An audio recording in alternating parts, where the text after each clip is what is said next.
जैसा कि हमने लास्ट क्लास में बताया था कि आपके सरफेस एरिया एंड वॉल्यूम्स की केसेस में तो जो सिलेबस है, सिलेबस की जो लिमिटेशंस है, इसमें क्या है, हमें ये क्या क्या सोचने हैं, कॉम्बिनेशन ऑफ सॉलिड्स के बारे में सोचने हैं। तो ये जितनी भी कॉम्बिनेशन ऑफ सॉलिड्स हैं, तो उनके केसेस में हमें दो ही चीज़ फाइंड करनी होती है, कैलकुलेट करनी होती है। पहला है total surface area. Total surface area हमें कैलकुलेट, टी एस से शॉर्ट फॉर्म में मैंने लिखा, एग्जाम में आप जो है ना फुल फॉर्म में लिखेंगे, टी एस ए, इसको फुल फॉर्म है total surface area of solid.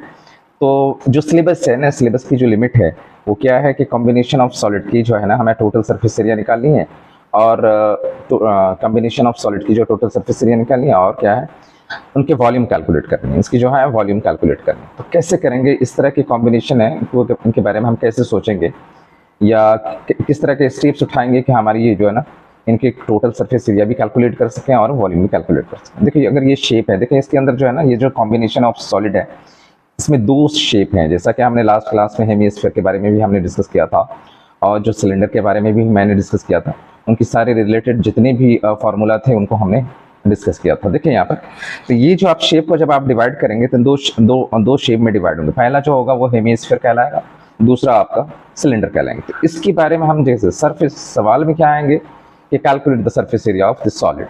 तो कैसे सरफेस एरिया, जब भी आपको सवाल में आया तो ये समझ लें, जहन में ये कर लें कि हमें टोटल सरफेस एरिया निकालनी है। कि अगर सवाल में लेटरल और कर्व सरफेस ना दिया हो तो आप ये समझ लें कि एग्जाम में हमें कैलकुलेट टोटल सरफेस एरिया के बारे में कह रहा है। ठीक है, टोटल कैसे निकालेंगे, देखिए थंब रूल है या यूनिक रूल है, आप समझ लें कि अगर इस तरह का शेप हो, अगर टोटल सरफेस एरिया निकालें तो आप फिंगर ले लें, फिंगर से ये देखें कि इस शेप में हमारी फिंगर कहाँ कहाँ किस किस हिस्से को टच कर रही है। ठीक है, जिस जिस हिस्से को टच करे, चाहे ये कर्व पोर्शन हो या आपका ये वाला सिलेंडर का जो कर्व पोर्शन हो, या बॉटम वाला हिस्सा है, ये बॉटम को भी हम टच कर पा रहे हैं। अब देखिए इनके जो अब यहाँ पे कॉन्सेप्ट क्या है कि जो हेमिस्फीयर है और जो सिलेंडर का जो टॉप वाला हिस्सा है, इनकी जो इंटरफेस है हम उसको टच नहीं कर रहे हैं, तो उसको हम कंसिडर नहीं करेंगे टोटल सरफेस एरिया में। ठीक है, ये है concept. Actually combination of solids के केस में ये बहुत बड़ा कॉन्सेप्ट है जिसको हमें पिक करने होते हैं। तो जिसकी वजह से जो है ना बच्चे यहाँ पे मार खा जाते हैं। कैलकुलेशन में होता है क्या है, वो ऐड कर लेते हैं, ये इंटरफेस को भी टोटल सरफेस एरिया में ऐड कर लेते हैं, जिसकी वजह से उसके रिजल्ट जो है ना वो गलत हो जाते हैं। ठीक है, तो यहाँ पे देखें हम किस तरह से इस तरह के जो कॉम्बिनेशन हैं इस पर हम कैसे स्टेप उठाएंगे। देखिए तो इनकी जो total surface area of solid निकालनी है, तो सबसे पहले देखें हेमिस्फीयर के बारे में सोचते हैं। इनका जो कर्व पोर्शन है वो हम मेरा वो जो है अगर फिंगर से टच करेंगे, इनके कर्व पोर्शन जो है ना टचेबल होंगे। ठीक है, इनकी कर्व सरफेस एरिया निकालें, that is curve surface area of hemisphere plus, अब देखिए ये सिलेंडर है, सिलेंडर का जो राउंड वाला हिस्सा है वो जिसको हम कर्व सरफेस एरिया कहेंगे, तो sir curve surface area of cylinder plus base वाला हिस्सा को देखें, इनकी जो बॉटम है, ये जो सॉलिड है इसकी जो बेस हिस्सा ये सर्कुलर है, इसको भी हम कंसिडर टच कर सकते हैं। So plus base of the cylinder. तो ये तीन पोर्शंस हैं जिसके बारे में हम यहाँ पे इसको हम कॉम्बिनेशन के फॉर्म में ऐड करेंगे। ठीक है, सरफेस एरिया के फॉर्म में हम इसको ऐड करेंगे। देखिए हम जानते हैं कि curve surface area of hemisphere क्या होता है, 2πr² है, जो कि हम लास्ट क्लास में ऑल सारे फार्मूला को हमने डिस्कस कर रखा है। अब यहाँ पे देखें कि curve surface area of cylinder क्या होता है, 2πrh। सिमिलरली क्या है कि देखिए इसका जो बेस है ना, बेस ऑफ द सिलेंडर, इसका जो बेस है वो सर्कुलर है, उसका एरिया हम जानते हैं कि πr² होता है। इन सब सारे एरिया को जब आप ऐड करेंगे तो total surface area of solid निकलेंगे। ठीक है, बहुत आसान है। तो आप यहाँ भी छोड़ सकते हैं, अगर आप इसको अरेंज ना करें तो सिंपली रेडियस की वैल्यू आप पुट करें, हाइट की वैल्यू पुट करें, रेडियस की वैल्यू आप पुट करें, तो कैलकुलेशन कुछ भी नहीं है, मल्टीप्लिकेशन और एडिशन है, कुछ नहीं है इसके अंदर। इसको आप ऐड करेंगे तो एक्यूरेट आपकी रिजल्ट आएगी। देखिए इसके नेक्स्ट सिस्टम में जो वॉल्यूम है ना, वॉल्यूम के बारे में हम सोचते हैं, वॉल्यूम बहुत सिंपल है, वॉल्यूम के बारे में ज़्यादा दिमाग लगाने की ज़रूरत नहीं होती। इसमें जो जितनी भी शेप हैं सबकी आप अलग अलग कैलकुलेट कर लें।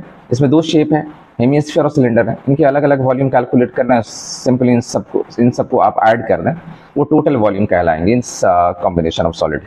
ठीक है, देखिए वॉल्यूम ऑफ सॉलिड क्या होंगे, volume of hemisphere plus volume of cylinder.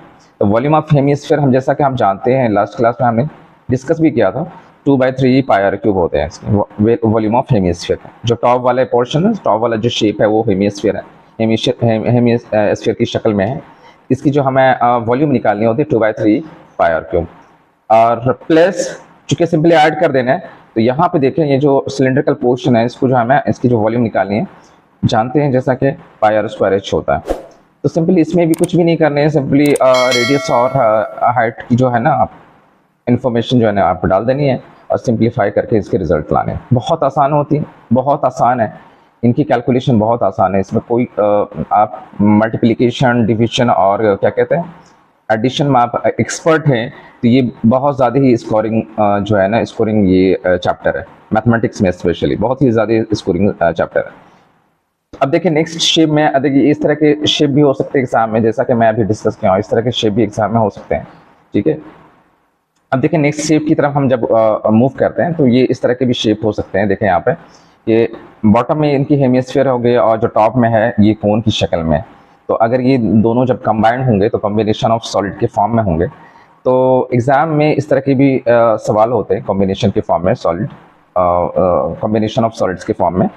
तो आपको कैलकुलेट क्या करनी है, सिंपली वही दो पैरामीटर जैसा कि हमने डिस्कस किया था, वो टोटल सरफेस एरिया और सरफेस एरिया भी एग्जाम में कभी कभी आते हैं, पूछते हैं कि surface area, what is surface area, what is the calculate the surface area of this solid. तो सरफेस एरिया का वो जब भी इस तरह से एग्जाम में आए तो घबराए नहीं, उसका मीनिंग ये है टोटल सरफेस एरिया होता है। तो सिंपली सारे जो टचिंग एरिया है, जो फिंगर से आप देखेंगे टचिंग एरिया जो भी होंगे उसको टच करके देखें, जो सरफेस एरिया होंगे सारे सरफेस एरिया को आप ऐड करते हैं वो टोटल सरफेस एरिया कहलाए। तो सबसे पहला जो शेप है ऊपर वाले शेप को हम देखते हैं। तो ये जो शेप है, ये जो इसका राउंड वाला हिस्सा है, इनकी इंटरफेस भी हम उसको कंसिडर नहीं करेंगे। टोटल सरफेस एरिया के केस में इंटरफेस जो होगा वो उसको हम कंसिडर नहीं करेंगे, क्योंकि उसको हम फिंगर से टच नहीं कर रहे हैं, वो ऐसे भी कंसिडरेबल नहीं होंगे। जो सरफेस एरिया जो हिस्सा आप उसको आप या तो देख पा रहे हो या उसको टच कर पा रहे हो, उसको ही हम कंसिडर करेंगे। तो यहाँ पे देखें तो सरफेस एरिया या total surface area of this solid जो होंगे, पहला जो होगा कोन के केसेस में curve surface area of the cone, जो राउंड वाला हिस्सा है curve surface area of the cone कहलाएगा, plus curve surface area of the hemisphere, जो आपका बॉटम वाला हिस्सा है ना, जो इसके सिर्फ कर्व हिस्सा को ही हम लेंगे। अब देखिए कर्व सरफेस एरिया, हम जानते हैं curve surface area of cone क्या होता है, इसकी जो राउंड हिस्सा है पाई आर एल होता है, जो लास्ट क्लास में हमने डिस्कस भी किया था। प्लस हेमिस्फीयर के बारे में ऑलरेडी हमने डिस्कस किया हूँ curve surface area of hemisphere क्या होता है, 2 पाई आर स्क्वायर होते हैं। ठीक है, इसमें सिंपली हम एल के बारे में क्या है, स्लैंट हाइट हो गई, इसको हम कैसे कैलकुलेट करते हैं, which is L equal to हो जाएगा under root H square plus R square. इसके हाइट के स्क्वायर जो ये जो है ना कोन की जो हाइट है, यह देखें ये टोटल हाइट हमें कंसिडर नहीं करेंगे, कोन की जो हाइट है उसको हम स्मॉल एच कंसिडर करते हैं। ठीक है, और इनकी जो रेडियस कहलाएंगे, जो इसके देखो ये जो हेमिस्फीयर और जो कोन है ना, इसकी जो बेस है और हेमिस्फीयर का जो टॉप है, इन दोनों वो ओवरलैप कर गए, तो इनका जो सर्कुलर रेडियस होंगे और इनकी जो सर्कुलर रेडियस है सेम होंगे। तो उस केस में क्या होंगी, जो इनकी स्लैंट हाइट, ये जो स्लैंट हाइट कहलाएंगे वो हो गया L equal to under root H square plus H R square. ये कैलकुलेट करके एल की वैल्यू यहाँ पर पुट करेंगे, रेडियस की वैल्यू डायमीटर के फॉर्म में या किसी भी फॉर्म में आपको दी जाएंगी, उसमें आप सिंपली इसको वैल्यू पुट करेंगे और मल्टीप्लाई और एडिशन करके जो है ना आप रिजल्ट आएंगे टोटल सरफेस एरिया या सरफेस एरिया निकालने।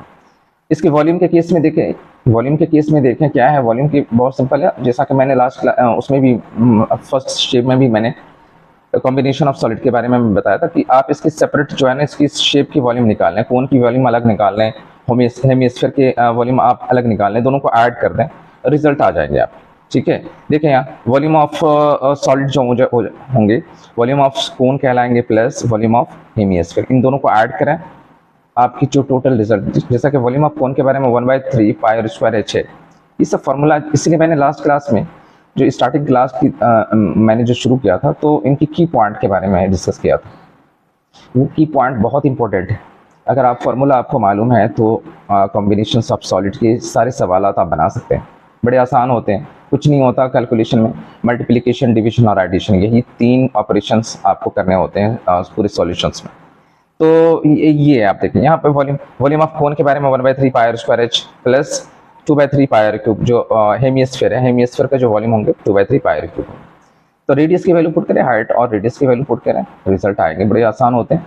तो मैं इस जो टॉपिक है इस वीडियो के अंदर मैंने ये डिस्कस करने की कोशिश किया हूँ कि अगर इस तरह के सवालात हो कॉम्बिनेशन ऑफ सॉलिड के फॉर्म में, ठीक है, तो हमें इसके बारे में कैसे सोचना है, कैसे मतलब इसको हम पिक करने हैं, कैलकुलेट करनी है कैसे, टोटल सरफेस एरिया या क्या कहते हैं उसकी वॉल्यूम्स कैसे हमें कैलकुलेट करनी है, कौन से हिस्से को हमें कंसीडर नहीं करनी है टोटल सरफेस एरिया के केस में, और कौन से हिस्से को हमें कंसिडर करने होते हैं। तो इन सब सारे जो कॉन्सेप्चुअल पॉइंट्स थे हमने इसको यहाँ पे डिस्कस किया। तो आई होप कि इस तरह की वीडियो बच्चे अंडरस्टैंड किए होंगे और इसको आप कैरी भी करें, और इस तरह के कॉन्सेप्ट को यूज़ करके आप जितने भी एक्सरसाइज क्वेश्चंस होते हैं या एग्जाम्पल क्वेश्चंस को आप उसको स्टार्ट करें बनाना। एग्ज़ाम के टाइम बहुत ही करीब है, 3 महीने बच गए हैं। अगर आप इस सितंबर को आप माइनस कर दें, 3 मंथ्स आर लेफ्ट, ठीक है, 3 महीने बाकी हैं। आप स्टार्ट करें प्रिपरेशन, ठीक है। सिर्फ ये प्लान करके कि कल से स्टार्ट करेंगे, कल से स्टार्ट करेंगे, आज से अभी से स्टार्ट करें प्रिपरेशन, ठीक है। और सारे जितने भी की पॉइंट्स हैं उसको आप मेमोराइज करें, सारे कॉन्सेप्ट को आप मेमोराइज करें, उसको अप्लाई करें, कैलकुलेशन के दौरान उसको अप्लाई करें, तो बड़े आसान होती हैं। और अपनी स्पीड भी बढ़ाएं, कैलकुलेशन की स्पीड भी आप बढ़ाएं, तो इंशाल्लाह रिजल्ट बहुत अच्छे होंगे। तो फिर मिलते हैं नेक्स्ट वीडियो में, और तब तक के लिए अल्लाह हाफिज़।